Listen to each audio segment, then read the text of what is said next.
Então, pessoal, com vocês, o professor Luiz Lima é um profissional tarimbado, já é uma pessoa que tem nível do nosso curso de extensão em hemodinâmica e vai trazer um pouco da sua experiência, da sua visão aqui para o nosso simpósio.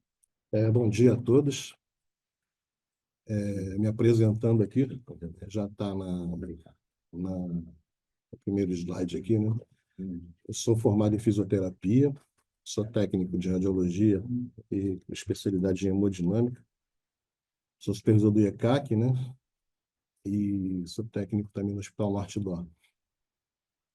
Vou tentar passar para os senhores um pouco do que é hemodinâmica, né? E a função do profissional dentro do setor. Porque muita gente ouve falar em hemodinâmica, mas não sabe do que se trata. Aí confunde com hemoterapia, hemodiálise e por aí vai, tá? Então, o nosso tema hoje vai ser o papel do técnico de raio-x dentro da equipe multidisciplinar da hemodinâmica. Tá? A definição de hemodinâmica seria sangue, dinâmica, movimento. Então, a hemodinâmica, na verdade, é a parte da fisiologia que trata os fenômenos mecânicos e químicos relacionados com a circulação do sangue. Ou seja, tudo relacionado à veia, à artéria e os órgãos, os quais elas são nutridas pelo sangue. Tá? O que rege a hemodinâmica? É o SBHCI, Sociedade Brasileira de Hemodinâmica e Cardiologia Intervencionista. A formação da equipe, né, ela é formada por um médico hemodinamicista, que tem formação em cardiologia clínica mais hemodinâmica, médicos como neurologista, radiologista intervencionista, vasculares, eletrofisiologistas. Eles também utilizam a sala para realização de seus procedimentos. Tem um médico anestesista, né? Um enfermeiro com especialização em cardiologia, um técnico de enfermagem, né? Com formação técnica na área, um técnico de radiologia com capacitação em hemodinâmica, auxiliar de serviços gerais e administrativo. Então, dentro desse contexto, nós fazemos parte de uma equipe, né? E temos que estar inteirado com todos do setor para uma boa realização dos procedimentos. Tá? Hoje em dia, se preza muito pela segurança do paciente, né? E dentro desse contexto aqui, que vocês visualizam em qualquer hospital hoje em dia, né? A nossa principal função é isso aqui. Primeiro, identificar corretamente o paciente, melhorar a comunicação entre os profissionais de saúde, higienizar as mãos, né, para evitar infecções, reduzir o risco de quedas e úlceras por pressão. Isso aqui já não é muito da gente. Mas reduzir o risco de queda, ela está diretamente ligado, primeiro, na passagem do paciente da maca para a mesa de procedimento e vice-versa, né? Às vezes é bom a gente dar uma orientação e ajudar nesse quesito. A identificação do paciente é para evitar realmente fazer a dupla checagem, né? E evitar que se corra o risco de identificar um paciente errado e fazer o exame que não tem nada a ver, né? Melhorar a comunicação entre os profissionais de saúde, dentro do nosso contexto, é que todos nós dentro da sala temos que saber o que está acontecendo. Porque como é um setor específico, né, os materiais são muito específicos, o técnico tem que saber também do que se trata. Porque se pedir um catéter, um JL, por exemplo, o técnico tem que saber o que é um JL, porque ele pode estar sozinho na sala com o médico e tem que pegar um catéter e o médico pede, você tem que estar ali, tem que saber do que se trata, né? E quando falar de alguma coisa, algum termo técnico, né, a equipe tem que estar entrosada nesse sentido. Higienizar as mãos, isso aí é óbvio, né, para todo mundo. Enfim, para nós, o mais importante é identificar, melhorar a comunicação, higienizar e evitar o risco de queda. Tá? Quais são as funções e atribuições do técnico, né, na sala de raio-x em hemodinâmica? Bom, a primeira coisa que eu sempre falo é o técnico tem que ter atenção. Né? Eu falo para todo mundo que a atenção é a palavra que rege o mundo, né? E assim como em todos os segmentos, né, não só na hemodinâmica, no raio-x, na tomografia, na ressonância, e todos os lugares que a gente trabalha, a primeira coisa que a gente tem que fazer ao chegar no setor é testar o aparelho. Né? Antes de qualquer coisa, testa o aparelho para evitar problema, né, e nos isentarmos de qualquer outro tipo de, como é que eu vou te falar assim, de intercorrência que possa vir a acontecer. Isso eu te falo porque já aconteceu comigo de botarem um procedimento na mesa e não foi testado o aparelho, porque não esperaram que eu chegasse e tal, aí quando eu cheguei lá, foram testar, o aparelho estava com problema. Só que o paciente já estava funcionado, material aberto, ou seja, foi um gasto desnecessário, né? Mas não foi por negligência minha. Então, uma dica é sempre teste o aparelho antes de iniciar os procedimentos. Identificação do paciente, como nós vimos naquele slide anterior, né? Confirmar o nome dele todo, data de nascimento, tá? E também, quando for lançar no sistema, lançar certo, porque não adianta confirmar com o paciente e lançar errado. Então, tem que ter atenção nisso aí. A monitorização do paciente, ou seja, colocar os eletrodos, né, para que ele fique monitorizado, a gente tenha acesso ao eletro dele, né, ao oxímetro. Então, dependendo do procedimento, a monitorização vai ser diferente, né, porque se for, por exemplo, um procedimento de cardiologia, você não pode botar eletrodo no tórax dele, botar em outros lugares para ter identificação. Se for uma ortografia, não pode botar também no tórax, tem que ser do lado, né? E por aí vai. A gente, então, tem que saber monitorar o paciente, ou se a enfermagem monitorar, que em alguns lugares acontece isso, a gente tem que estar ligado para saber se essa monitorização não vai gerar uma imagem fantasma para a gente, né? Uma imagem fantasma, não, uma imagem, como é que eu estou falando? Um artefato, né? Durante o nosso procedimento. Que tem que parar e tirar, tá? Fazer uma rápida anamnese, né? E explicar o exame para o paciente. Daí, o contexto de você saber tudo que está acontecendo na sala, aquela linguagem com todos os profissionais. Lançar no sistema, né? Depois da identificação. Tem um livro de lançamento também, manual, né? Vai lá, lança o nome do paciente. Procurar ver o pedido do exame, né, para ver qual vai ser o procedimento para aplicar uma técnica. O aparelho já praticamente te dá isso, né? Mas é bom sempre e necessário você saber do que se trata. Vai botar o paciente na mesa, você tem que saber se ele está fazendo um procedimento da cardio, de neuro, da vascular, então você tem que estar ligado nisso para poder lançar a técnica correta e saber o que você vai fazer durante o procedimento, para não ser pego de surpresa, né? Um conhecimento da anatomia e fisiologia do coração, isso é muito interessante, porque o carro-chefe da hemodinâmica é a cardiologia.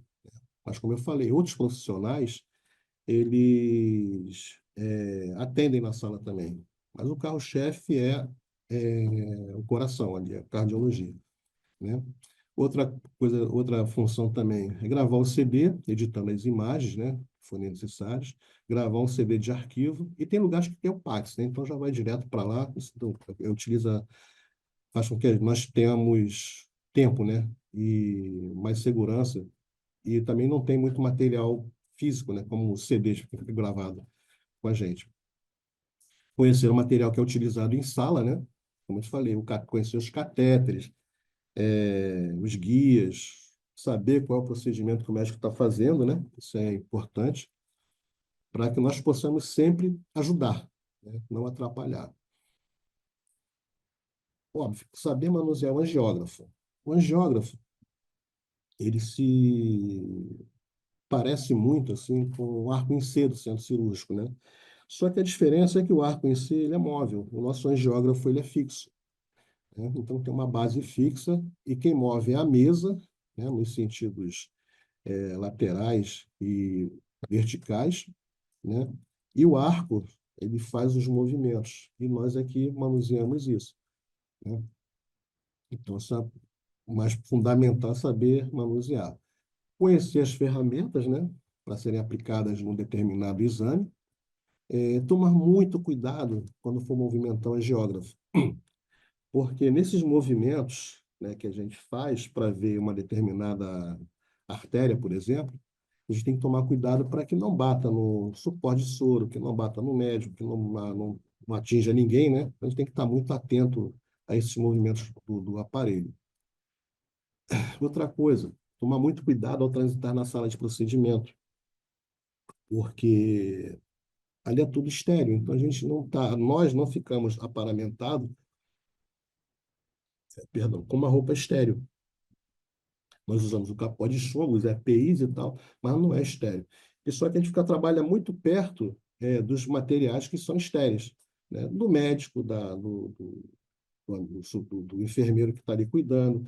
Os catéteres são abertos numa mesa, essa mesa fica mais ou menos atrás e do lado da gente. Tem que tomar muito cuidado nesse trânsito aí, para não contaminar as coisas, né? Ter um pouco de conhecimento de informática, isso hoje é básico em qualquer profissão, né? Um pouquinho de inglês também, e ter conhecimento do eletro, da pressão arterial. Isso porque nós trabalhamos ali ao lado do médico.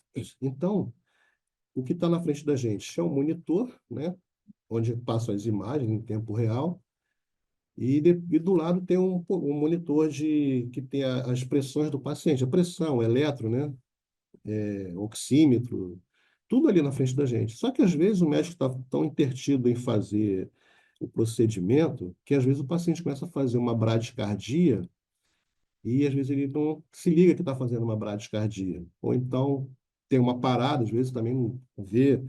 Então, N coisas podem acontecer e nós estamos ali para ajudar. Mas para ajudar, a gente tem que olhar para aquele monitor, né, e interpretar o que está ali. Não precisa saber um eletro, mas saber que o eletro ele tem que ter uma curva, tem que ter uma frequência, né? Não precisa saber fazer um curso para saber oximetria. Precisa, você vai lá, mas tem que interpretar as curvas, a pressão, né? Então, são coisas, uns detalhes que a gente tem que ter, não com conhecimento a fundo, fazer uma faculdade para ter isso, mas para orientarmos o médico e, de repente, pô, doutor, o paciente está bradicardizando, está fibrilando, entendeu? Isso faz parte do serviço, como nós fazemos parte de uma equipe multidisciplinar, correto? Aqui, quando eu falo, essa imagem aqui, uma sala de procedimento da gente, né? Esse paciente aqui está com uma, duas, três, quatro, cinco, seis bombas. Ele está entubado, tá? Tá vendo aqui? Então, aqui está o arco. Então, quando a gente for fazer o movimento desse arco aqui, quando eu falo que a gente tem que ter muito cuidado, é porque esse movimento de lateralidade pode vir a agarrar num tubo desse, num negócio desse aqui, e vir tudo cair em cima do paciente, vir à tona, pode extubar o paciente, olha o problema. Então, tudo isso aqui, a gente tem que ver quando o paciente é colocado na mesa, né? Ele vai ser coberto, você não vai ver mais isso. Então, você tem que chegar e dar uma olhada, tipo assim, visualizar no futuro quais são os movimentos que tem no arco, o que que tem em volta dele. Isso aqui você não vai ter ver depois, mas você pede ajuda ao anestesista, que ele vai estar aqui por perto, né, e cuidando dessas coisas todas. Tipo, doutor, posso mexer aí? Posso virar para cá? Não vai pegar em nada, não? Sempre com muito cuidado, porque eu já vi acontecer acidentes com esse pequeno detalhe aí. Às vezes o técnico acha que o bom é fazer o arco rápido, fazer os movimentos, às vezes não é isso, entendeu? Tem que tomar muito cuidado. O que é a sala de hemodinâmica, né? Ela deverá conter um angiógrafo, né, que é o nosso aparelho, a gente vai ver um pouquinho dele daqui a pouco, os monitores de visualizações, os polígrafos, né, desfibrilador, um carrinho de parada, um caldo anestesista e uma bomba injetora. Desses todos aqui, a bomba injetora, às vezes, ela não fica na sala. Dependendo assim do procedimento, o pessoal tira, mas em geral fica ali no cantinho e dependendo do procedimento, ela é usada ou não. A gente vê depois, vê durante o procedimento, tá? Aqui o nosso angiógrafo. Vou tentar ver aqui, ver se vai abrir esse bonito. Esse vídeo aqui não vai sair. Vamos ver. Aqui é o nosso angiógrafo, tá? Como eu falei para vocês, ele é um arco em C, tá vendo? Aqui é a mesa, tá? Eu vou identificar para vocês porque o vídeo que eu trouxe do angiógrafo em movimento, ele não conseguiu abrir aqui. Não sei o que que aconteceu, tá? Mas identificar para vocês. Aqui é a base dele, que é fixa, tá? Aqui o tubo de raio-x e aqui o flat, tá? O X vem daqui para cá, passa aqui, captura a imagem e vai jogar aqui nos monitores. tá bom? Aqui um carrinho de parada, tá? Aqui umas bombas, se for necessário, fazer infusão no paciente durante o procedimento, tá? Isso aqui são um dos movimentos, tá, que nós fazemos com arco. Observa que o tubo de raio-x está aqui e o intensificador, o flat, está aqui em cima, tá? Nessa projeção. Essa projeção é uma OE caudal, oblíqua anterior esquerda caudal, tá? Aqui é uma OE cranial, tubo de raio-x aqui, o flat aqui, né? E aqui você está vendo o monitor, onde aparece a imagem em tempo real, tá? E aqui seria o polígrafo. Outra projeção, uma PA cranial, tubo de raio-x, o flat, tá? E esses movimentos, eles são feitos, controlados à mesa, e a gente é que faz essas projeções o procedimento, né? E o médico não fica falando para você assim, me dá uma OE cranial com não sei quantos graus. Você tem que saber quantidade não, a angulação e o grau que vai ser dado nessa angulação e para que serve essa angulação. Porque cada uma dessas projeções, entendeu? Elas servem para você visualizar um vaso. Ela não é feita aleatoriamente. A gente faz uma projeção, essa aqui é o AD cranial, para visualizar um certo vaso da coronária, tá?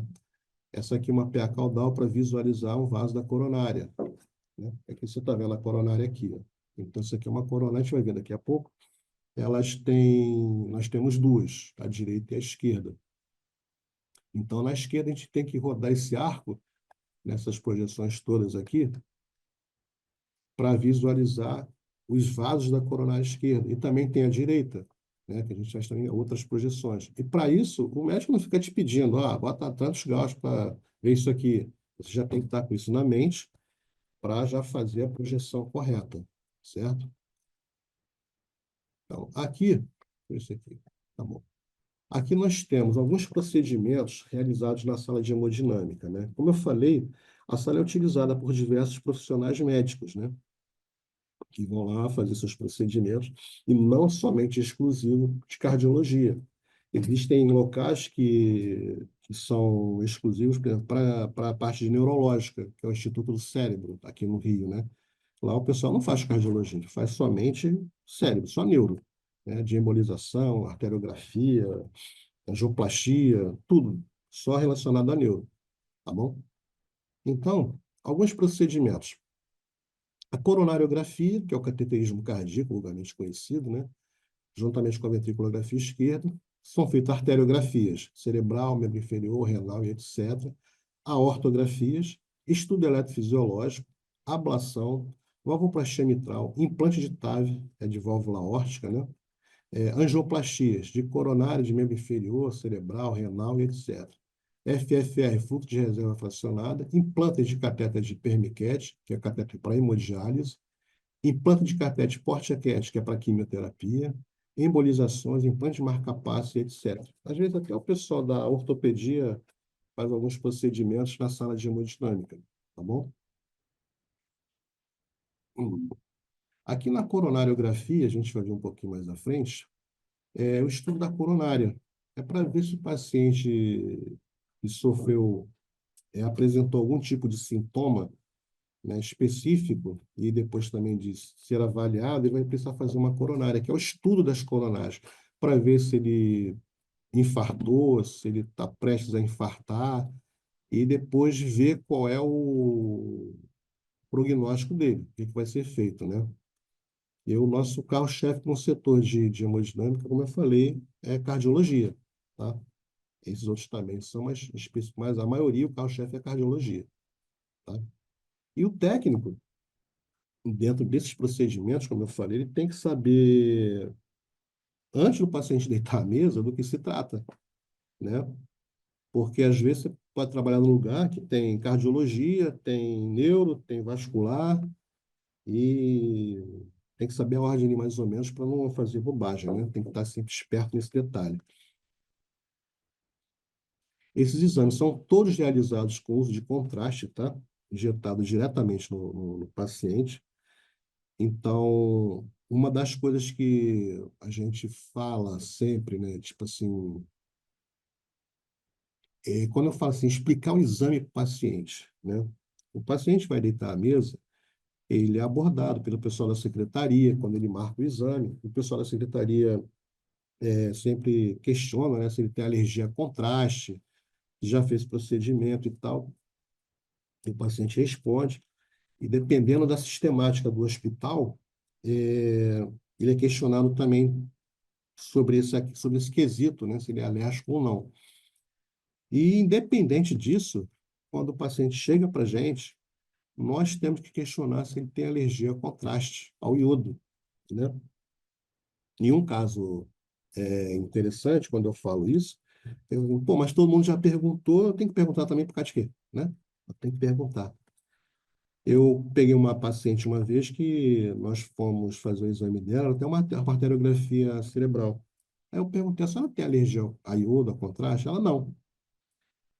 Mas alguma coisa me fez mudar a pergunta. Eu falei assim, a senhora por um acaso tem alguma reação quando come algum tipo de comida? Já ficou empolada com você lá? Ah, sim.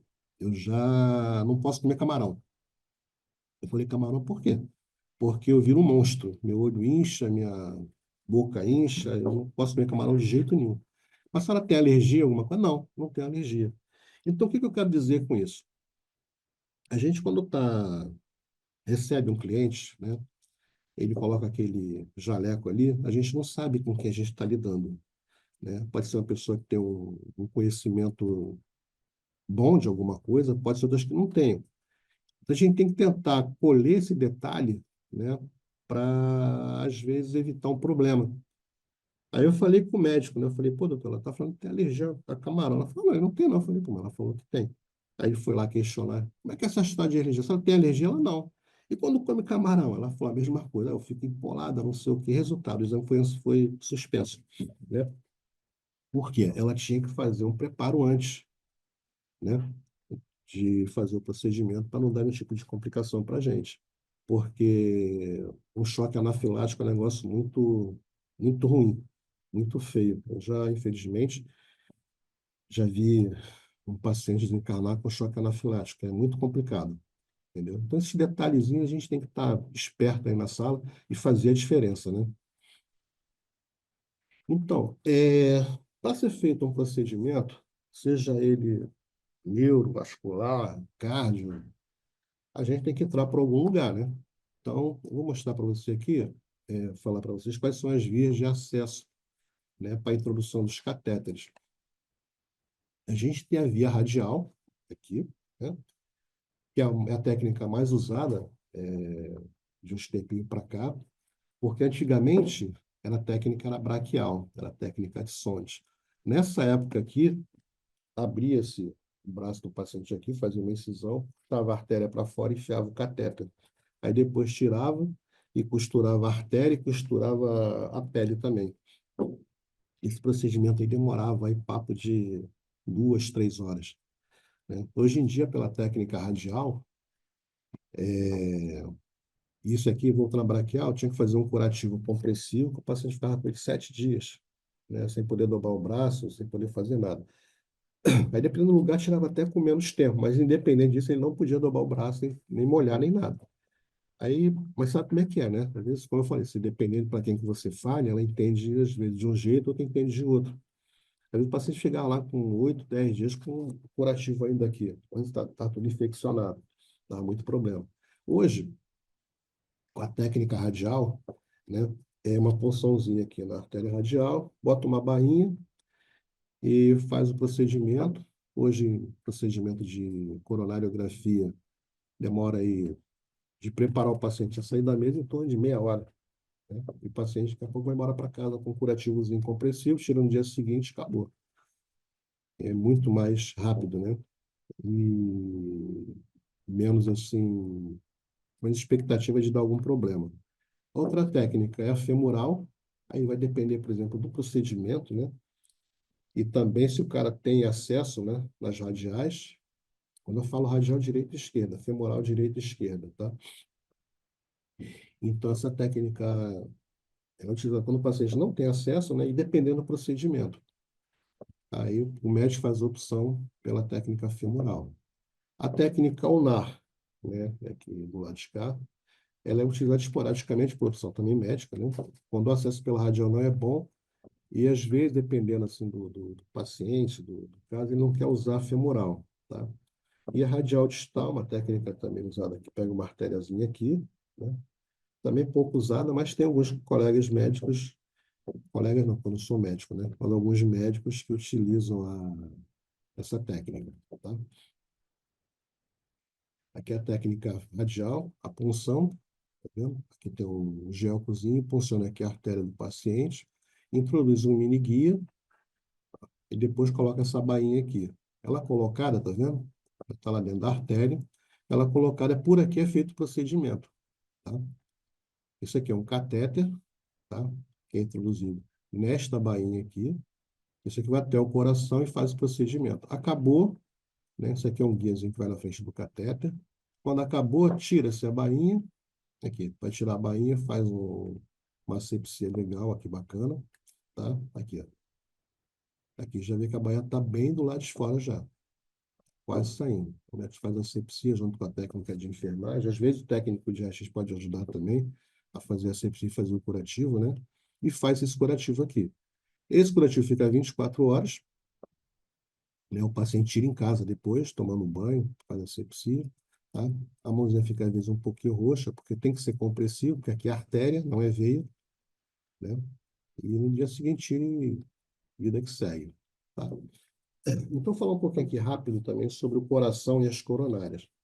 Como eu falei, o carro-chefe de alguns serviços de hemodinâmica, na maioria, né? Ele faz o atendimento das coronárias, né? Que são as artérias que irrigam o coração.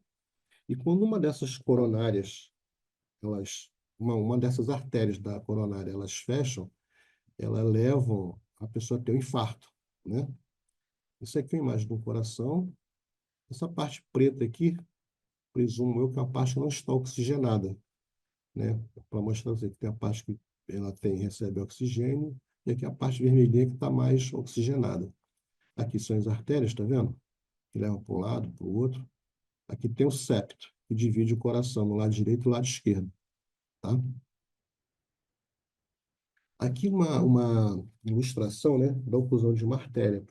Como nós vimos ali, aqui a artéria, né? Artéria direita, artéria esquerda. Aí fez esse cortezinho aqui, e mostrando aqui do lado, ó, a artéria, ela vai se fechando com o tempo, com o tempo, com o tempo, até fecha totalmente. Esse músculo, esse vaso aqui, ele irriga essa parte aqui do músculo, entendeu? Então, quando há uma oclusão aqui desse vaso, seja ela total ou parcialmente, chega pouco sangue nessa parte aqui do músculo do ventrículo esquerdo, tá? Então, quando acontece isso, o paciente começa a ter os seus sintomas, dor, o cansaço, e dependendo de como isso aqui se fecha, às vezes ele pode fechar de uma forma total e rápida, né? Ou de repente o paciente vem sofrendo, sentindo algum desconforto e não procura um médico e tal, e fecha total, dá uma dor violenta. Aí quando isso aqui fecha, o sangue não chega aqui nesse músculo do miocárdio, é o que nós chamamos de infarto agudo do miocárdio, né? E dependendo de onde essa artéria aqui feche, tá vendo que ela começa aqui, ó, vai para cá, vai para lá, aqui também é a mesma coisa, e dependendo da altura que esse vaso ele oclua, esse paciente pode virar óbito, né? Então, se ocluir aqui, por exemplo, no tronco, ele pode virar óbito. E isso pode também aqui, pode virar, pode, mas isso aí vai ser dependendo do tratamento que ele vai ter, do tempo, né, de atendimento que ele vai ter. Mas isso aqui, quando, por exemplo, a gente está no sobreaviso, se tem um infarto agudo, a gente tem que largar tudo que está fazendo e para lá chegar lá em menos de uma hora, né? Porque é o tempo que a gente tem de tentar abrir o vaso e melhorar a qualidade de vida desse paciente posteriormente. Há casos em que não tem como fazer uma angioplastia, né? O cara sentiu dor, faz os remédios e tal. E tem casos que tem lesão aqui, tem lesão aqui, tem lesão aqui.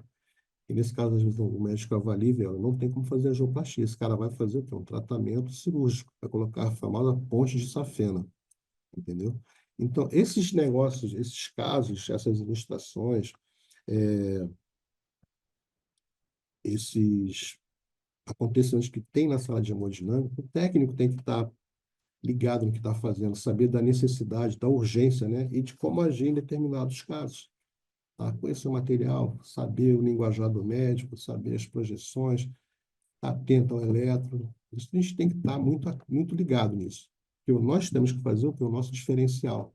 Se você for uma pessoa que está numa sala só para ficar mexendo no aparelho para lá e para cá, esquece, porque amanhã, quando passar a vassoura, você não vai ser uma pessoa, como é que eu vou dizer,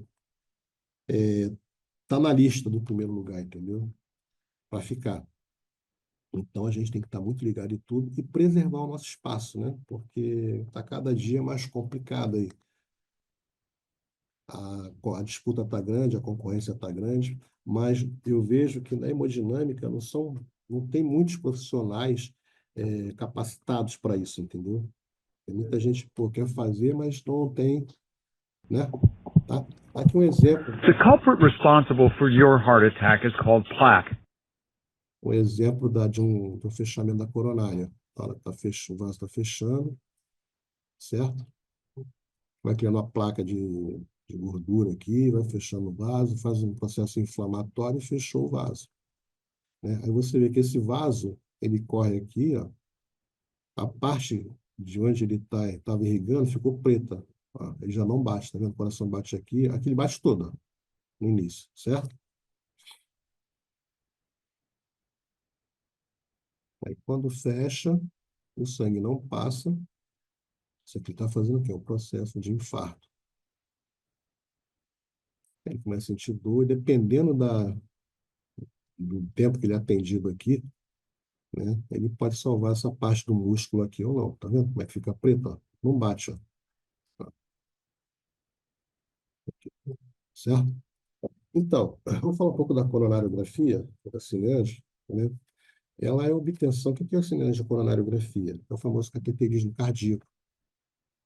É aquele, pô, o cara fazer um CAT. Ele não vai deitar na mesa para fazer um CAT porque ele quer, é porque está sentindo alguma coisa, já foi avaliado por outros médicos, né, e chegou à conclusão que ele tem que fazer um cateterismo. Ou então ele tem uma dor aguda, já vai direto para o hospital, de lá já vai passar de hemodinâmica. Tá? A obtenção, o objetivo do cateterismo é ver as artérias coronárias, tá, em seus diversos ângulos. Por isso que o arco faz aqueles movimentos, né? A gente visualizar em diversos ângulos uma determinada coronária. E baseado nas informações geográficas, vem-se o tratamento a ser adequado para aquele paciente, né? Então, o cateterismo, na verdade, ele é um procedimento diagnóstico. Ele vai detectar o problema do paciente, aonde é esse problema e o tratamento. Então, o tratamento ele pode ser por angioplastia, pode ser um tratamento clínico, de repente que não dá para fazer angioplastia e nem ser cirúrgico, e pode ser um paciente cirúrgico, né? Então, esses três procedimentos são de intervenção, mas também pode ser que esse paciente não tenha nada, né?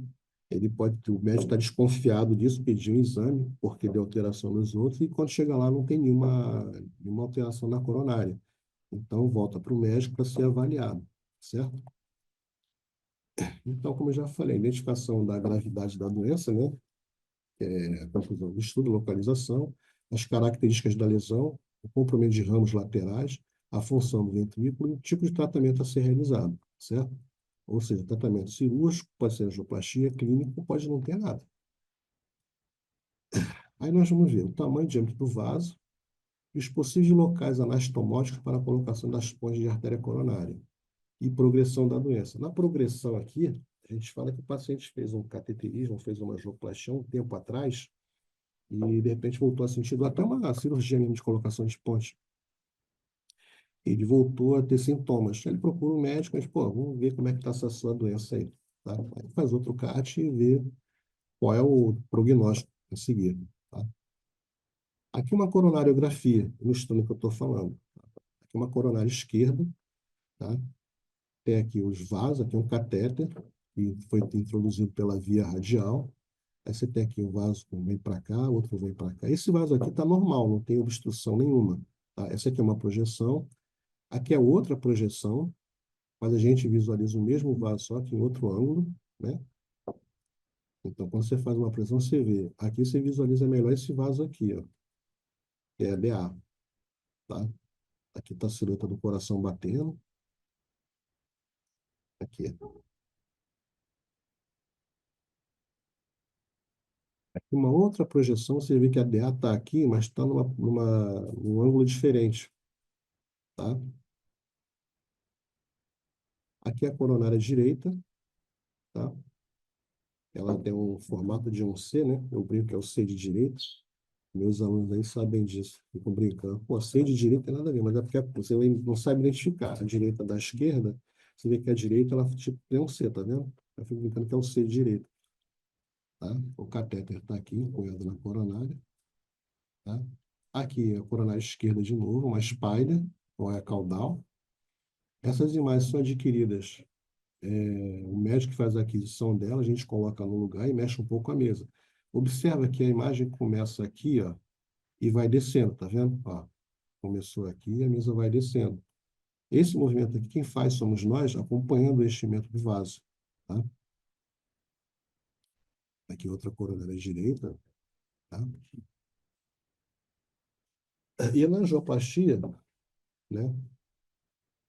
O que que é angioplastia? Como eu falei, o médico fala o procedimento do paciente e vê que tem uma obstrução. Então, o que que vai fazer? Tentar desobstruir esse vaso, né? Que seria, no caso, pela angioplastia.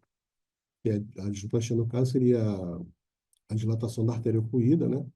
Total ou parcial, utilizando um balão ou estente. Isso já é um procedimento terapêutico, já está tratando o problema, tá? Tá aqui um caso, uma foto, né? De uma angioplastia, um vaso fechado aqui, uma DA, e aqui já deve ter sido colocado estente, provavelmente, nessa época, e já vê a diferença do vaso fechado e do vaso aberto. Tá? Isso aqui é o estente, é a molha que é colocada dentro da artéria, mas para vocês entenderem, visualizarem o estente, tá? Isso aqui, ele está aqui porque ele estava com esse defeito aqui. Eu peguei e tirei uma foto para mostrar para vocês, né? A gente vê aqui, parece enorme, né? Mas olha aqui, comparado à tampa da caneta, né? Aqui, outra forma, né? Ele vem envolto, tem aqui um balão. Aqui, tá vendo? Tem um balão aqui dentro. Isso aqui é insuflado, o estente se abre, fica lá dentro do vaso, desinsufla o balão, tira e o estente fica, tá? Aqui é uma angioplastia. Nesse caso aqui, ó, uma coronária direita. O vaso, vocês viram que eu falei para vocês que a direita é um C, né? No caso aqui, o C está interrompido aqui em cima. Aí foi passado um guiazinho, injetado, ó, tá? Está indo com um balãozinho. Na verdade, o extrator de trombo, isso aqui, tá? Isso aqui tudo era trombo. Aqui já vai com visualizando ali onde está o lesão. E aqui já foi implantado o stent, olha, o vaso, como é que ficou, né? E a coronária, o vaso ficou bonitão. Isso é uma angioplastia, tá? E o resultado isso é maravilhoso. O paciente fica bom na hora, já relata que diminuiu a dor, até sumiu total, né? E depois desse procedimento, o paciente tem que tomar remédio, ser acompanhado pelo médico, né? Porque isso aqui não é infalível de voltar a obstruir, não. Mas tem que tomar os remédios por pelo menos um ano, tá? Bom, gente, é, eu tentei resumir aqui o máximo. É lógico que isso não é uma aula, né, de hemodinâmica, mas é um simples apanhado das coisas, né? Para que quem não conhece hemodinâmica tenha noção do que se trata. E, e eu vejo assim que o mercado hoje está carente um pouco de técnicos de hemodinâmica. Eu vejo isso lá no meu trabalho, na minha ECAC, né? E a gente vê que é um técnico para substituir a gente lá e está difícil. E nos outros serviços também. Tem muita gente que trabalha em hemodinâmica e aprendeu com o colega e tal. Então, se o colega ensinou uma coisa errada, ele vai continuar fazendo errado. Então, a necessidade de você se capacitar, hoje em dia no mercado de trabalho, está cada vez maior. Você tem que estar sempre investindo em capacitação e atualização, porque o mercado está muito competitivo. E hemodinâmica, como eu falo para vocês, é uma coisa que nem todo mundo sabe fazer, tá vendo? Então, fica aqui meu agradecimento pelo tempo aí que vocês desperdiçaram comigo, tá? Deixa essa frasezinha aí, né? Que a vida melhora imensamente quando você para de deixar as coisas acontecerem e passa a fazer as coisas acontecerem, né? Ao invés de perguntar por que isso aconteceu comigo, se pergunte o que eu posso fazer para mudar. Nenhuma situação pode lhe derrotar quando você vive com determinação, certo? Muito obrigado aí pela atenção dos senhores. Espero que tenha sido útil. Qualquer dúvida, estou por aqui para discernir, para ajudar, tá bom? Sempre que precisarem. Um forte abraço a todos. Bom dia, obrigado.